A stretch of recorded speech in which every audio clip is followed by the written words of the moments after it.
स्वागत है आप सभी का हमारे YouTube चैनल मैनेजर मनी में, जहां हम बैंकिंग, फाइनेंस और इन्वेस्टमेंट के बारे में बात करते हैं। अगर अभी तक आपने इस चैनल को सब्सक्राइब नहीं किया है तो सब्सक्राइब जरूर कर लें और बेल आइकन जरूर प्रेस करें ताकि आने वाले वीडियोस का नोटिफिकेशन आपको मिल सके। दोस्तों, टेक्नोलॉजी के इस दौर में आज हम सभी डिजिटल पेमेंट्स करते हैं और बहुत सारे ऐप्स हमारे फ़ोन में होते हैं जिनके थ्रू हम मार्केट में पेमेंट करते हैं, जैसे कि पेटीएम, गूगल पे, फ़ोन पे, अमेज़न पे। इन सभी ऐप्स से पेमेंट करना बहुत आसान भी होता है और साथ ही काफ़ी सुविधाजनक भी होता है, लेकिन इसके साथ कुछ रिस्क भी इन्वॉल्व होती हैं। इसीलिए हमें यह जानना बहुत ज़रूरी है कि किसी भी पेमेंट को करते समय हमें क्या सावधानियां रखनी चाहिए, किन किन बातों को ध्यान में रखना चाहिए। तो इस वीडियो में हम डिस्कस करेंगे सबसे पहले कि यूपीआई होता क्या है, यूपीआई कैसे फंक्शन करता है और किस तरह से किन बातों का फ़ायदा उठाकर फ्रॉडस्टर्स यूपीआई बेस्ड फ्रॉड करते हैं और हमें किन बातों को ध्यान में रखकर इन फ्रॉड से बचा जा सकता है, या अगर फ्रॉड हो जाता है तो हमें किस तरह से उसकी रिपोर्टिंग करनी है। यूपीआई के फुल फॉर्म होता है यूनिफाइड पेमेंट इंटरफेस। मतलब यह एक ऐसा यूनिफाइड इंटरफेस होता है जिसको national payment corporation of India द्वारा मैनेज किया जाता है और इससे अलग अलग कंपनीज और बैंक्स जुड़े होते हैं जिनकी ऐप्स के थ्रू आप पेमेंट करते हैं। तो इसके बेसिक इंफ्रास्ट्रक्चर के अंदर आपको एक यूपीआई एड्रेस की ज़रूरत होती है, एक मोबाइल नंबर की ज़रूरत होती है जो कि इस यूपीआई ऐप से जुड़ा होता है, साथ ही बैंक अकाउंट की ज़रूरत होती है और मोबाइल नंबर, इन दोनों के बीच का एक कनेक्टिंग फीचर होता है। मोबाइल नंबर आपके अकाउंट से भी लिंक होना चाहिए और उस ऐप से भी लिंक होना चाहिए, तभी आप कोई यूपीआई पेमेंट कर सकते हैं। इस तरह के पेमेंट्स आप मोबाइल नंबर के बेस पर या एक क्यूआर कोड को स्कैन करके करते हैं। अगर आप किसी पर्सन को कुछ पेमेंट करना चाहते हैं तो इसमें आप यूपीआई पेमेंट उसके मोबाइल नंबर पर, उस मोबाइल नंबर से लिंक्ड अकाउंट में भेज सकते हैं। तो दूसरी तरफ किसी मर्चेंट को पे करने के लिए उसका क्यूआर कोड स्कैन करके आप पेमेंट कर सकते हैं। अगर आप यूपीआई पेमेंट करते समय कुछ बातों का ध्यान रखें, जो कि क्योंकि यूपीआई एक डबल प्रोटेक्शन वाला पेमेंट सिस्टम है जिसके अंदर आप एक यूपीआई पिन यूज़ करते हैं जो सिर्फ आपको पता होता है और यूपीआई पिन को एंटर किए बिना कोई पेमेंट नहीं होता है, इसलिए यूपीआई पेमेंट कंपैरेटिवली बहुत ज़्यादा सुरक्षित है।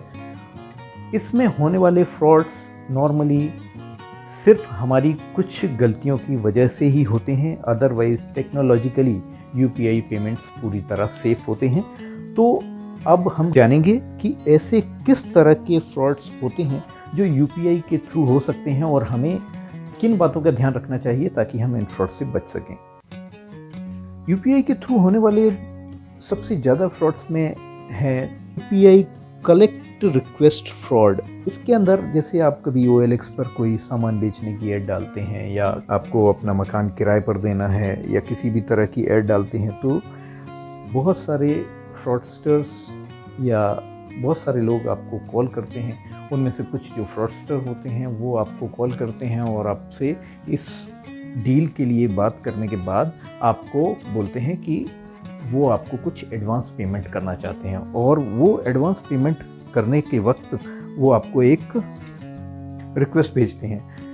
क्योंकि यूपीआई एक ऐसी फैसिलिटी भी प्रोवाइड करता है जिसके अंदर आप अपने दोस्तों या अपने कस्टमर्स से पेमेंट रिसीव भी कर सकते हैं, तो ये लोग आपको उसी तरह की एक रिक्वेस्ट भेजते हैं जिसमें आपको वो पेमेंट नहीं कर रहे होते हैं बल्कि आपसे पेमेंट कलेक्ट कर रहे होते हैं। तो अगर आप इस मैसेज को ढंग से नहीं पढ़ते हैं तो आप उनको पेमेंट कर देते हैं, पेमेंट रिसीव करने के बजाय, और इस तरह से ये फ्रॉड को अंजाम दिया जाता है और आपके पैसे उनके पास ट्रांसफ़र हो जाते हैं। इसी तरह से एक और तरीके से फ्रॉड किया जाता है जिसके अंदर या आपको किसी खास तरह के सॉफ्टवेयर को इंस्टॉल करने के लिए कहा जाता है जिससे उन्हें आपके फ़ोन का एक्सेस मिल जाता है और आपके फ़ोन पर कंट्रोल लेने के बाद उस पर जो भी इंफॉर्मेशन होती है उसके आधार पर वो आपके अकाउंट से पैसे को ट्रांसफ़र कर लेते हैं। इस तरह की बहुत सारी ऐप्स मार्केट में अवेलेबल हैं, जैसे कि टीम व्यूअर या एनीडेस्क। तो आपको ध्यान रखना है कि आपको इस तरह की किसी भी ऐप को अपने फ़ोन में किसी के रिक्वेस्ट करने पर इंस्टॉल नहीं करना है, अदरवाइज़ आपके फ़ोन का एक्सेस उनके पास अवेलेबल होता है और किसी भी तरह के फ्रॉड किए जा सकते हैं। कई बार आपको कोई लिंक्स भेजी जाती हैं और आपसे उस लिंक पर क्लिक करने के लिए रिक्वेस्ट किया जाता है, और जब आप उस लिंक पर क्लिक करते हैं तो आपका फ़ोन फ्रॉडस्टर्स के कंट्रोल में होता है और इस तरह से आपके अकाउंट से ट्रांजैक्शन करके वो अपने अकाउंट में पैसे को ट्रांसफ़र कर लेते हैं।